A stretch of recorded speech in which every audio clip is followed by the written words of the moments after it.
For most people, bear encounters don't look anything like that. More like this. And this is exactly the type of behavior that might get you killed. But don't worry, because we're here to tell you how to survive a bear attack. If you go for a hike in the forest, bears shouldn't be your biggest concern. They don't normally attack people for no apparent reason. Not unless they're starving or you get too close to one of their cubs. But if you do meet a bear who's mad at you about the intrusion, what should you do? Should you run for your life? Pretend to be dead? Or attack it before it attacks you? Luckily for you, we've got 4 steps to help you get out of a bear's claws alive. Step 1, identify the bear. The first thing you should know about bears is that they aren't all the same.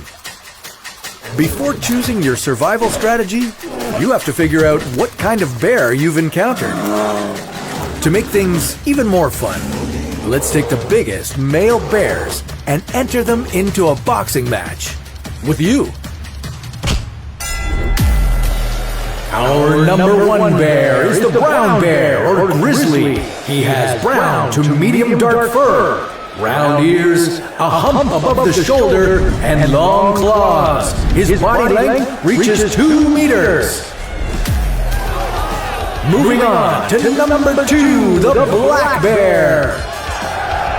His distinguished features are a straight facial profile, tall ears, and short claws. No hump above the shoulder, and a body length of 1.5 meters makes him smaller than your other opponent.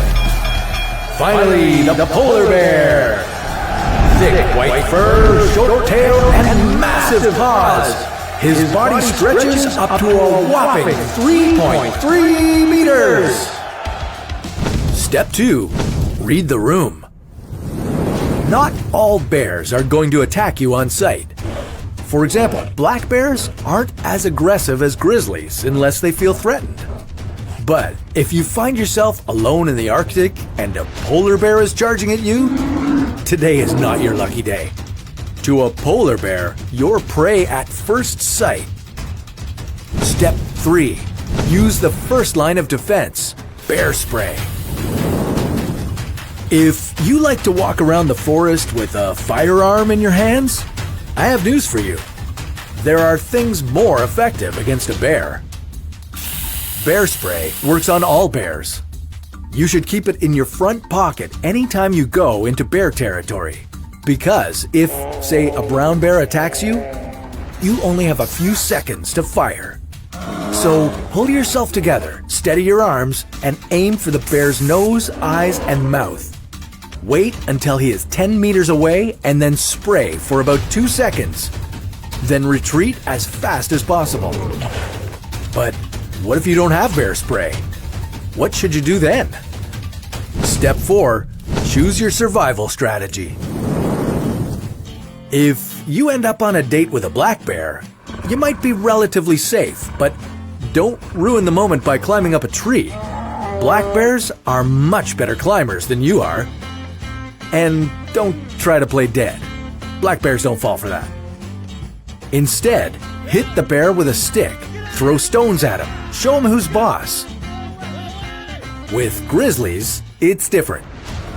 You don't want to run from a brown bear.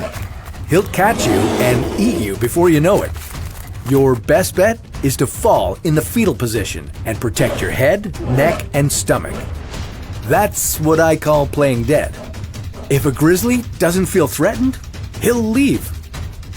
But don't rush to get up. Stay down for at least 20 minutes after an attack, in case the bear really didn't buy your acting. And what about a polar bear? Do you even stand a chance?